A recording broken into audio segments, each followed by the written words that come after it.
Hey guys, Stephen Tony here, and I am back with a new video. And for this one, I am doing a response to the About You movie quiz tag. I recently saw Gray 1951 Media Channel's video on it, and I got curious and decided to try it out myself. Now, I actually am blanking on the originator of the uh, tag's name. So whoever you are, thanks very much for starting this tag. It's a very cool, interesting, and different one. Uh, Basically, he has made up 24 questions about varied types of films and the and to, say briefly why it is. So, yes, I will try to be as brief as I can be. Some of these I have talked about previously. Others I'm mentioning for the first time on video. So yeah, probably most of these will get their own video at some point. So yes, I'll be as brief as I can. So yes, thanks to Gray Media for this and yeah, let's get started. Okay, so question one is favorite film. Well, for me, I don't have just one favorite, but I will go with the three that were sort of the pivotal point, starting point, etc. on my film journey. And the first is, of course, Raiders of the Lost Ark. I can't remember at any point in my life not having this film in my orbit. It was one of my first really enjoyable experiences. One of the first films I could watch by myself. My parents really weren't worried about leaving me alone and seeing this, as well as the other films. So yes, Raiders. Second is King Kong. I first saw this, I believe it was on Turner Classic Films when it was either premium or we didn't have the service that included it in its package. But yeah, I saw it on TCM, and I ended up seeing it in full finally on a PBS WHYY years back when they still showed a film on Saturday night. And I this one really taught me a lot about the different ways films could be done. About animation, stop motion, claymation, trick photography, and all that. So yes, that showed me how all the different aspects of filmmaking, and my solidifying as a film fan was, of course, with Sergio Leone's The Good, the Bad, and the Ugly. Yeah, I saw this really for the first time in the eighth grade or high school. I think it was it was either and I remember really falling in love with it, really liking what Leone had done as a director, the story, how he was filming, where he was filming. Yeah, and it also got me curious into Italian cinema.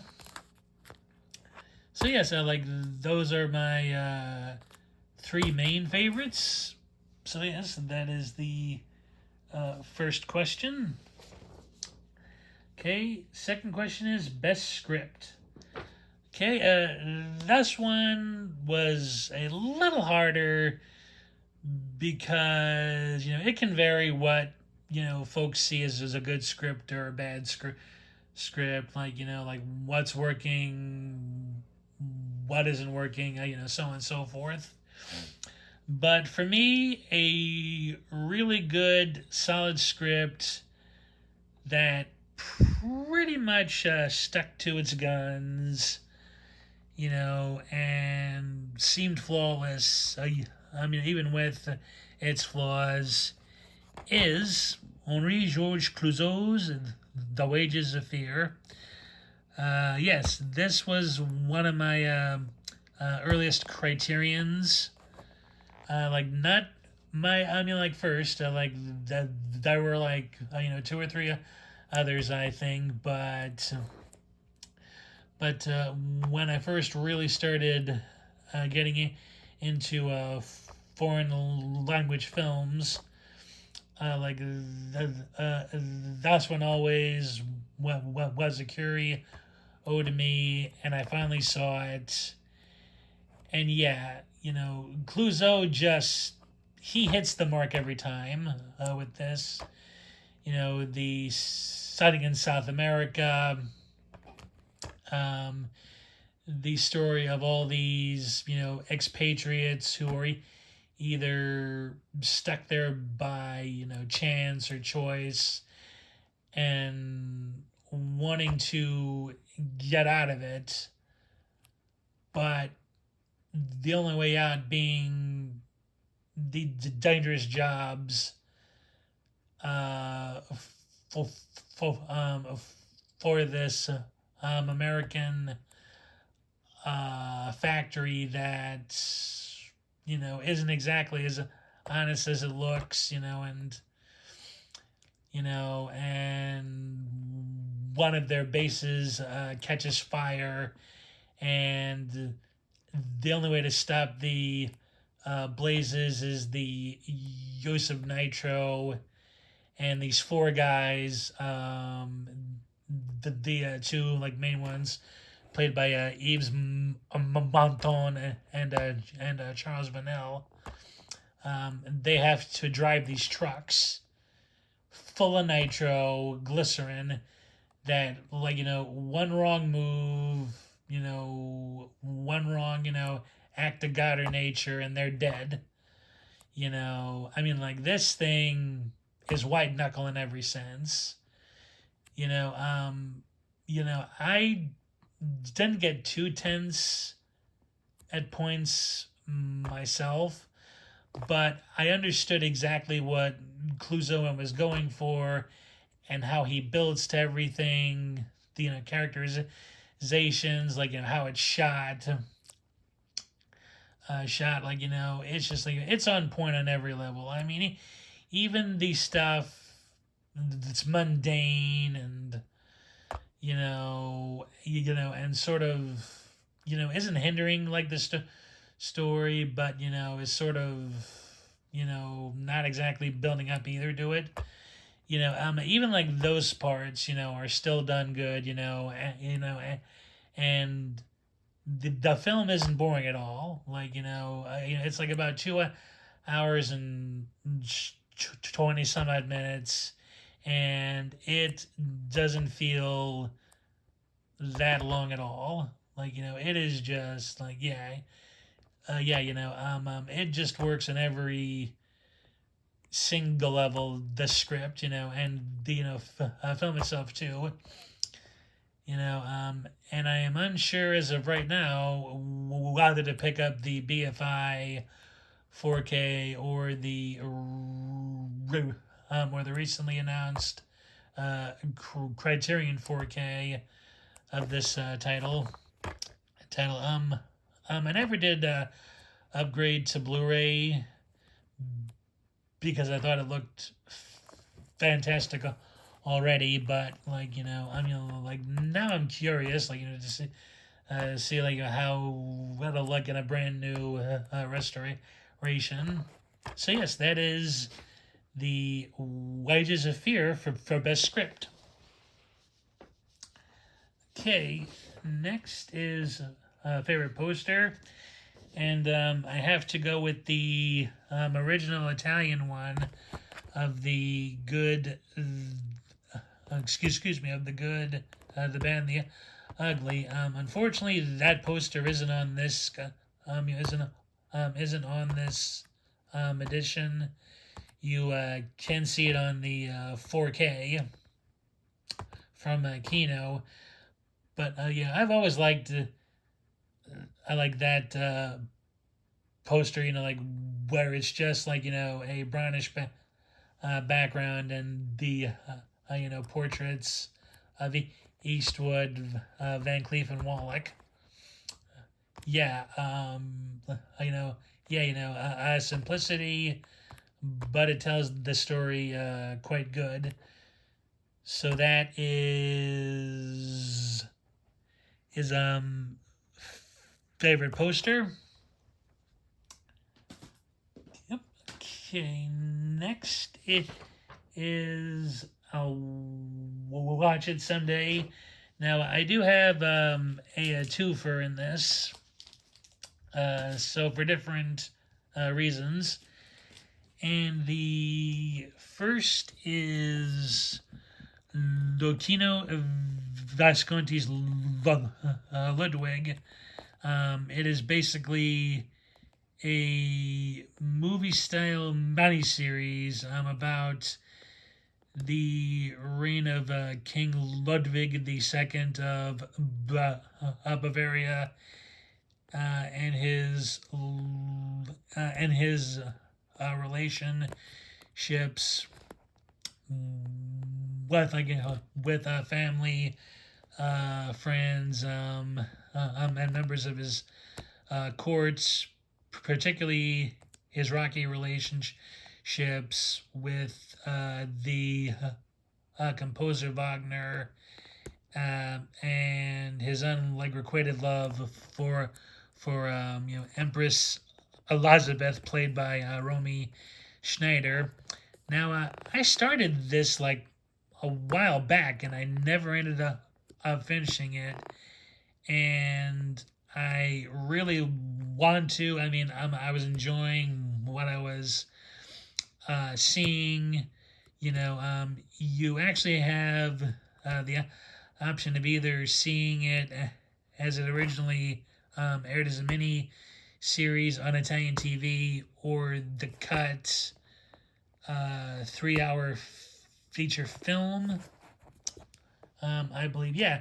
So I mean, I never got why I started this. I never finished it, but I do want to, because I'm also a history buff as well. And I like these sort of period historical dramas. I know like this one's a little more accurate to Ludwig's life. So yeah, I am very curious to finally sit down and watch this thing all of the way through. So that is Ludwig. Okay, and the second. Excuse me. Okay, and the second. I'll watch it someday. Is the Animal trilogy by Dario Argento. Now, I've had these editions for quite some time, but I was always finding other stuff to watch, and honestly, I was maybe avoiding them a bit for a while, because Dario Argento to me just came off as this, like know-it-all, sort of like jerky type or whatever. Well, was. I'm like he actually came off as snobbish to me originally, but in recent years and reading some more on him, I am kind of curious to check out his work now. So yes, like these are definitely ones I do want to look at eventually. Because I do enjoy Jalos very much. And these really are like must sees of the genre. So that is the Animal Trilogy by Argento. Okay, so next is Big Personal Impact. Okay, and that is actually these three films here. Salvatore Giuliano and Hands Over the City by Francesco Rosi. I've always had issues with the neo-realists. They always come up as like, pompous and arrogant, and kind of, enforcing their thought processes, onto other people, which I'm not really a fan of, and I don't think, it's something a film maker really ought to do, because it's sort of like in like Clouds, what he was like hoping to get.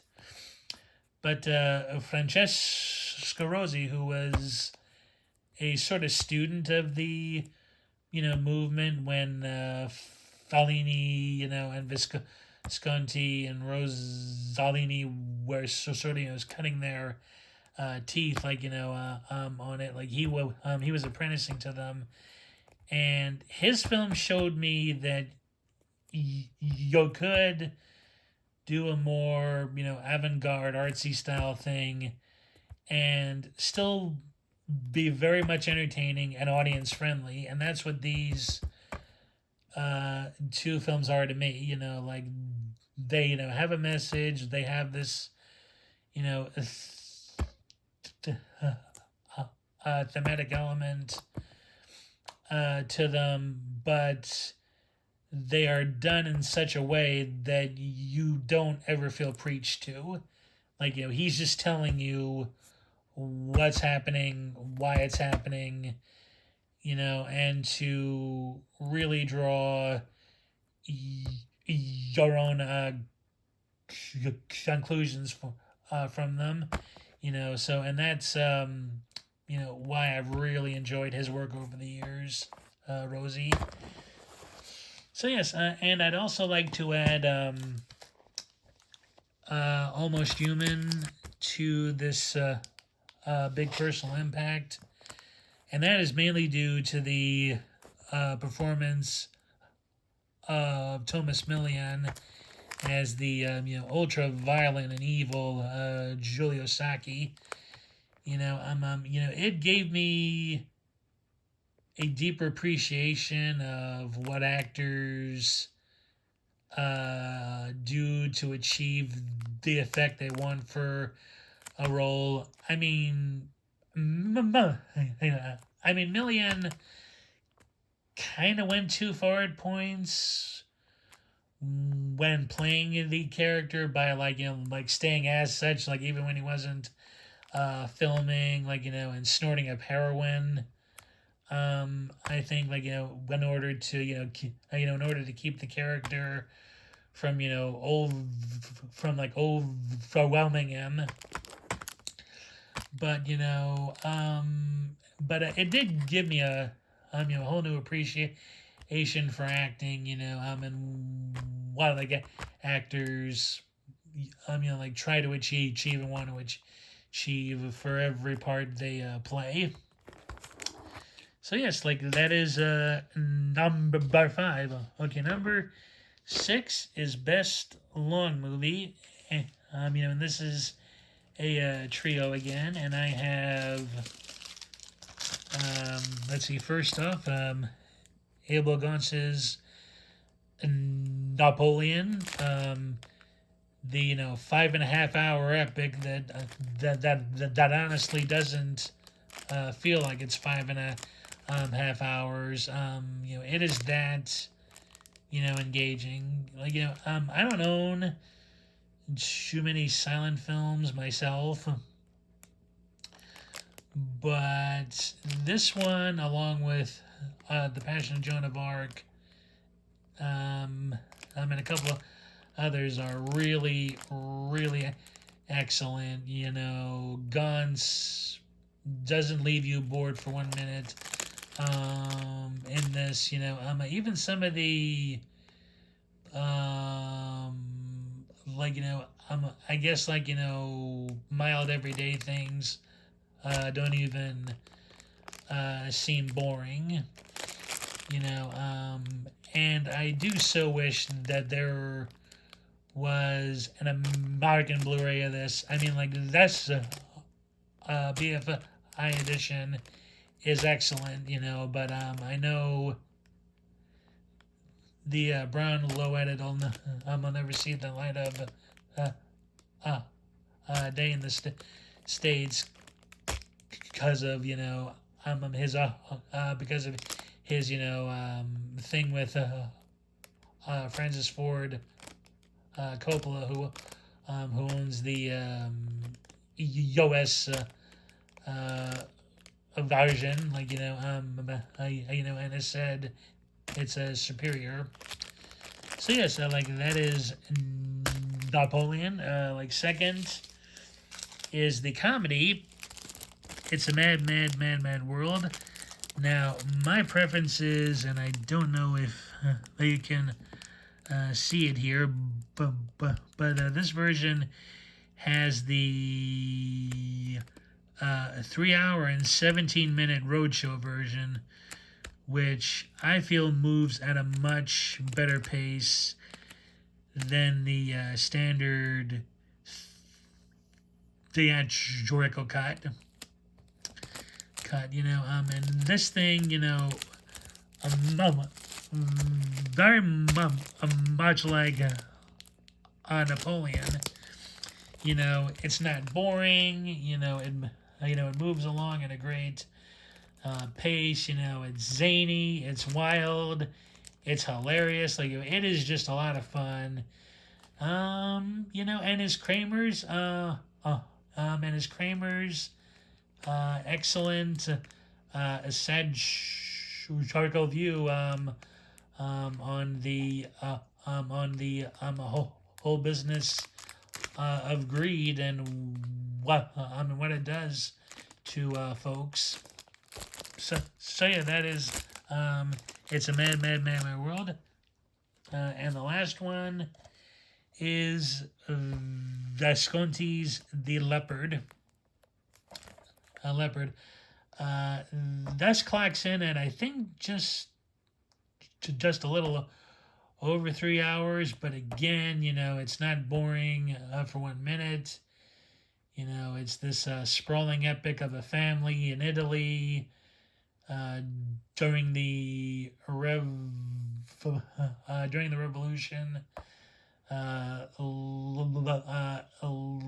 led by Garibaldi, and Italy's changing over from a monarchy to a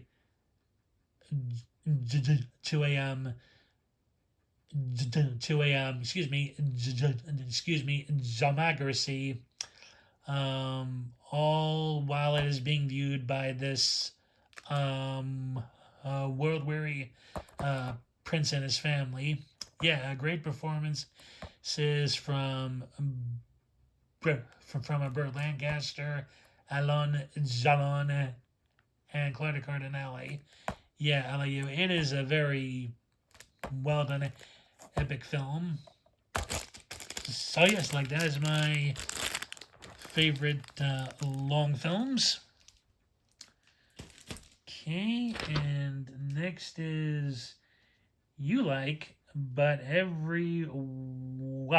Else Hates. Okay, I like that was an easy one. Well, let's see. Here I have Chorino Violenta, aka Violent Turin, aka Double Game. Um, this is probably almost universally hailed as the worst Eurocrime film ever made. It's got a pretty much no name cast in it. People have called it slow and interesting, but I enjoyed it for what it was. Um, it's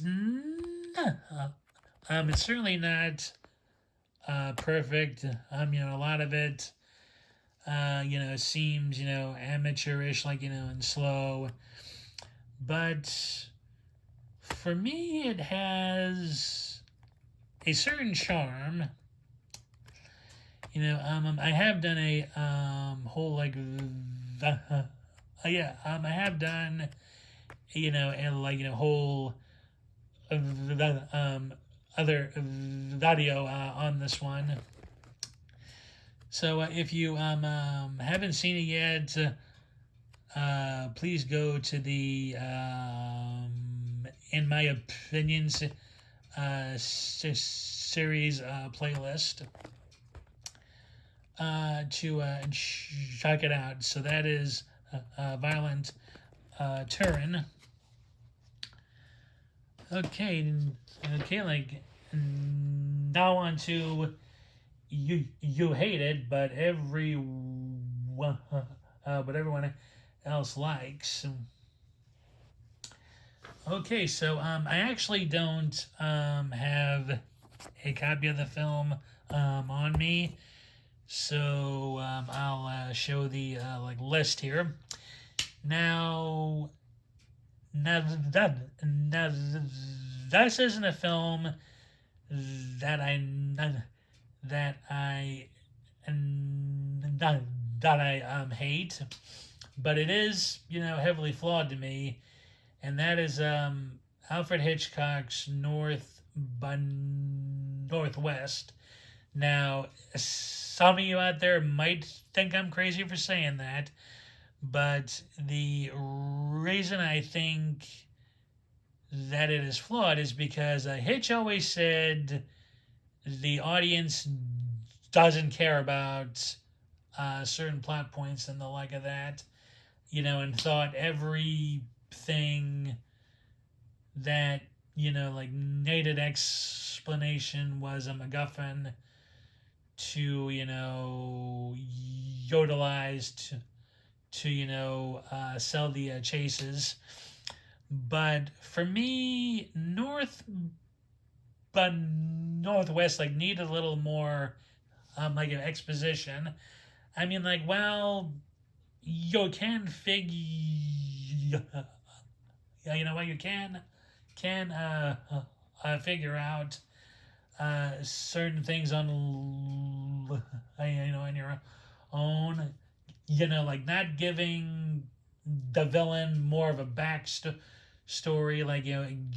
giving him some sort of more, more fleshed out motivation. That to me is very lazy writing, and it also tells me that Hitchcock encouraged lazy writing. Which I mean, certain movies that can be gotten away with just fine. But I mean, not when you're dealing with spies and information. You don't really need to know what exactly that info is, but to not really know why that bad guys doing it, you know, I don't know. I it just makes my head spin. So yes, I that is number 8. Okay, so let's see, number 9, an overrated film. Oh, no, I'm wrong, an underrated film. And that is an easy one for me. Okay, that is Sergei Bondarchuk's Waterloo. It's not the best Napoleon film ever made, but it is still pretty dang good. I saw this in high school and really loved it. And I waited for years and years, to finally get my hands on a copy of it, and I'm so glad I went region for free, because now I do have a fine edition of it, and I've always enjoyed the film very much. Rod Steiger is excellent as Napoleon. As he tries to gain power back one last time in the tragic Waterloo battle. And you got Christopher Plummer as the Duke of Wellington, Orson Welles as King Louis, and a few other great and a few other fine British actors. I do highly recommend this film. Okay, now excuse me a second while I have a drink. Excuse me.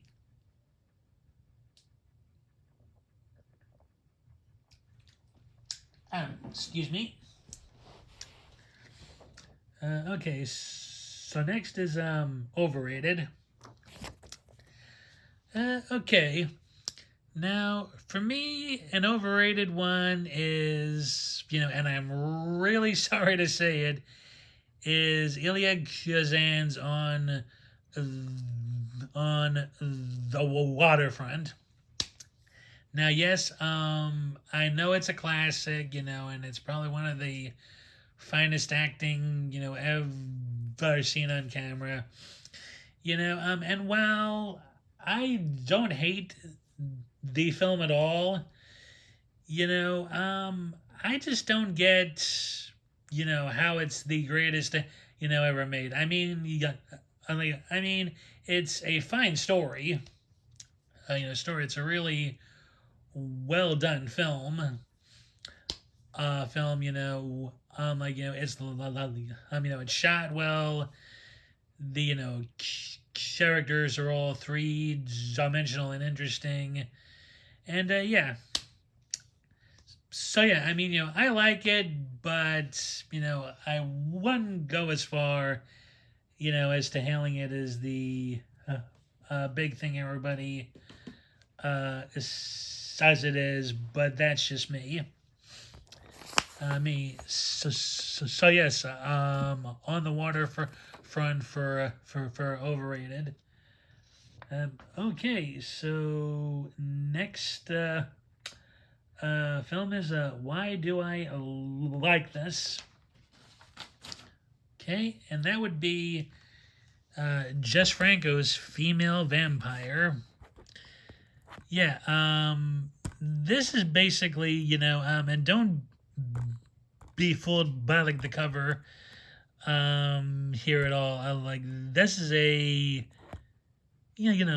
softcore erotic film about a vampire who stays young and beautiful while engaged in the act of, love making, let's say.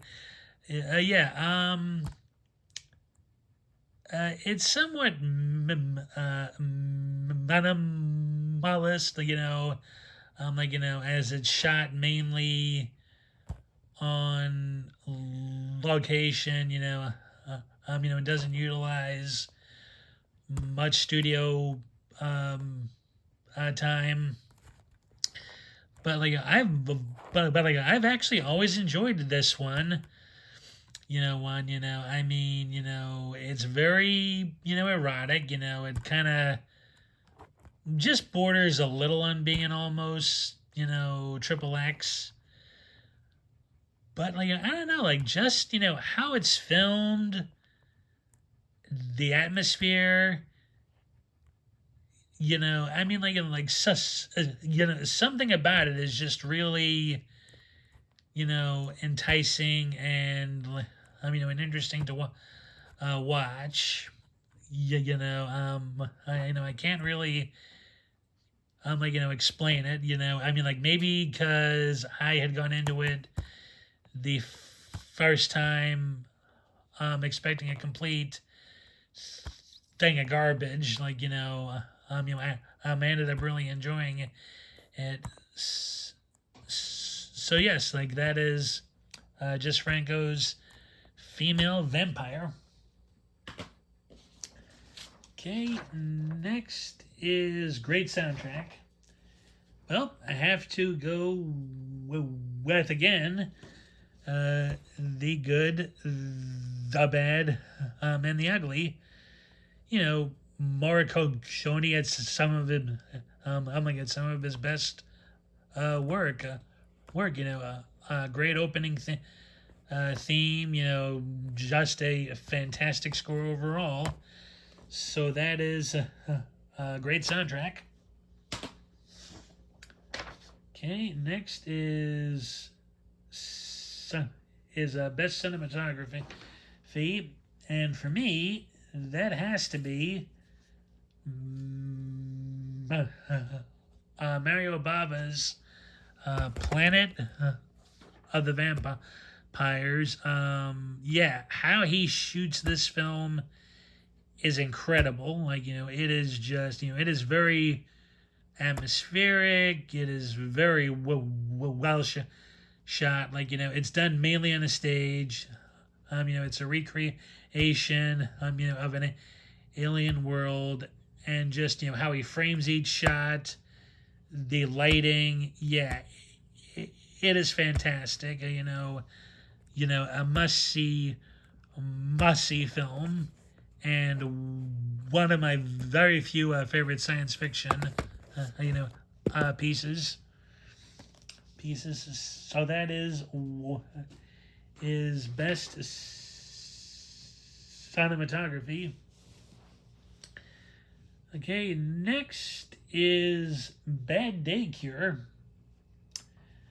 Well, I had to think about this one a bit, but I was able to choose on the musical Kiss Me Kate. I have a soft spot for this one quite a bit. It's my third favorite musical after Singing in the Rain and The Bandwagon. But why I see this as a cure is because even when the two leads, Grayson and Keel, are arguing, it is just a fun time. You can't help but laugh, at how much these two go at each other, cats in heat. It is funny, just the backstage, going on. So of a Shakespeare play being done as a musical. I love it. I could watch this probably every day if I wanted to. So So yeah, Kiss Me Kate. Okay, and let's see. Whoa, what is next? Favorite protagonist. Okay, well, my all-time favorite. Trying to, like be as different, as I can here. Is the character Sanjuro from Yojimbo. Yeah, and so Shiro Mafuni as the wandering samurai. Yeah, just pure excellence. Like, he's witty, he's funny, but he also has a tender side to him as well. Underneath that, like wit, and gruffiness, he was the inspiration for Eastwood's Man with No Name, and in fact, Sanjuro himself was based upon the Dashiell Hammett character, the Continental from Red Harvest. So, yeah, I have just always really enjoyed the character of Sanjuro. He is nearly perfect there. So yeah, and a character who I have enjoyed fairly recently, in the last year or so, is Inspector Jardine from Capuvin. French isn't really too good, but I really enjoyed this guy. He's a no nonsense cop. He isn't afraid to break the rules if he knows people are hindering an investigation. But he has got ethics as well, and really tries not to cross them. So yeah, but his methods turn out to be a must in this small provincial town where a murder has occurred, and the higher ups are trying to cover it up. So he needs to be, a hard case here. So yes, that is my other favorite protagonist. Okay. Okay, next is favorite trilogy. Okay, and that would be the Indiana Jones films. Yeah, just love these. Love these so much. Yeah, great stuff. Yeah. Okay, that is favorite trilogy. Okay. Okay. Biggest letdown. Okay, that would be the Ruggero Deodato film Waves of Pleasure. It's like an erotic thriller based off of Roman Polanski's Knife into the Water, and it just ended up being a real dud. It was like more of an amateur rustic experience. I mean, it was that bad. Oh man, I don't even want to actually go into how bad it was. So yes, see, biggest surprise. Okay, well, that like would be the French crime cop film, the female female executioner with former porn star turned actress Bridget LaHaye. I honestly really wasn't expecting too much from her, like, acting wise here, but she really proved me wrong. Like, she is excellent, like, as the vice cop looking to take down this like lady porn uh, peddler, which is an ironic jab to her previous work. Yeah, yeah. Not highly action packed, but it's got enough action to keep it interesting. And also dealing with Hayes' boss, who seems to be hiding something. Yeah, a really, good and well done film with a surprise star-making turn of its lead actress. Yeah. So that is the biggest surprise. Let's see, not the best, but having fun. Well, that would be Squadra Anticipo, aka the Cop in Blue Jeans, the action comedy starring Thomas Malian as Inspector Nico Giraldi, who is a homage in a way to Serpico.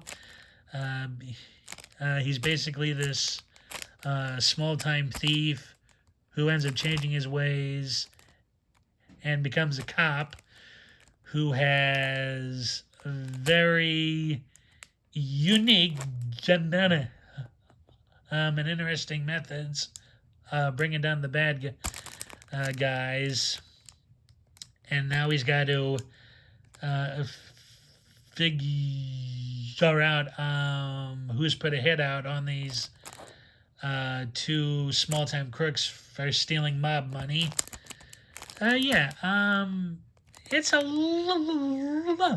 it's a little too sully maybe at points, but given that this came out in the late 70s when the Euro crime genre was sort of starting to lose its it is still a very good film.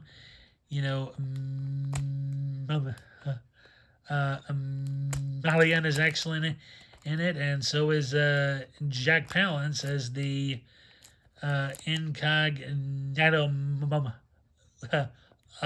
like mob guy. So yeah, highly worth checking out. Yeah, it's fun. It isn't perfect, but it has a lot more good than bad. So yes, like that is Cop in Blue Jeans for not the best, but still having fun. Okay, and then now for criminally overlooked. Okay, we have Caliber 9 from Fernando de Leo. Yeah, this is a very pivotal film in the history of Italian genre cinema because Dalio mixes entertaining action and suspense with some of the real life goings on to his native country at the time. Like it's a good entertainment, but it also has some really cool history to it, and it's got like great performances from Gaston Moskin, Barbara Boucher, Mario Dorf, Frank Wolf, Lionel Stander. Yeah. And it sort of helped to kick off the Euro crime genre fully, but it is also a good color neo noir as well. So yeah, like that is Caliber 9 for Criminally Overlooked. Okay, next is a depressing movie. Okay, well, I have two for for this one, and that is the Umbrellas of Cherbourg and a Cemetery Without Crosses. Now, Cherbourg isn't really depressing, but it is a sad one because it's basically about lost love that's never really regained, if you will. But it is very beautiful to like see, though. I mean, like it's got like all these like dazzling colors, like it just looks pretty, but at the heart is this tragic love story, like so it's really not full on depressing, but it has a very operatic feel to it, and same with Cemetery Without Crosses. It's bleak, in points, but it's not so bleak it changes like your attitude. It is probably it is my third favorite spaghetti western of all time. Like it's a very simple story of a lady hiring her ex-boyfriend to help her avenge her dead husband's wrongful branding as an outlaw. And yeah, like it is done on a miniature epic scale. So yes, like that is for depressing movie. Okay, alrighty. At the home stretch here, people. Okay, favorite active director. Okay, well, I have to go with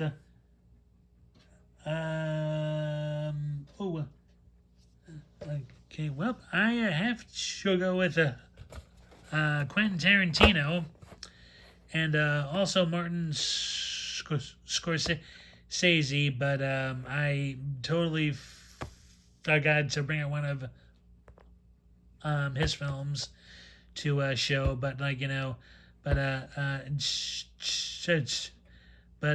Tarantino is a film lover, filmmaker. He has just been inspired by so much stuff, and he pays homage to it all like very well. Some of his stuff can be a bit over excessive and maybe a little too wild, but but he has such a passion, such a love for it. You really can't blame him too much, and I love Scorsese too, because like, again, like, he was raised on the masters, you know, the four, excuse me, the Fords, the Hitchcocks, the Truffauts, the Rosies, the Fellinis, the Jamels. Like, he just, like, like, he took everything he learned and created his own thing out of it. So yes, my favorite active guys, Tarantino and Scorsese. Okay, let's see. On to, let's see, favorite animated movie. Okay, unfortunately, I left all of my animated films at my summer house, but I do enjoy many of the classic era Disney stuff. Snow White, Cinderella, Peter Pan, Alice in Wonderland, Jungle Book. Yeah, just like, any classic Disney is good. So yeah, like, that is favorite animated movie. Okay, and now for the final question. All right, at the end here, folks. Not usually my thing, but okay, that is old time movie serials. I normally don't care too much for them because the payoff kind of seems slightly lackluster, but an exception is the Buster Crab Buck Rogers serial. TCM premiered the serial's brand new restoration quite a few years back, and I remember every Saturday morning tuning in and and just liking the premise. Like, it's got that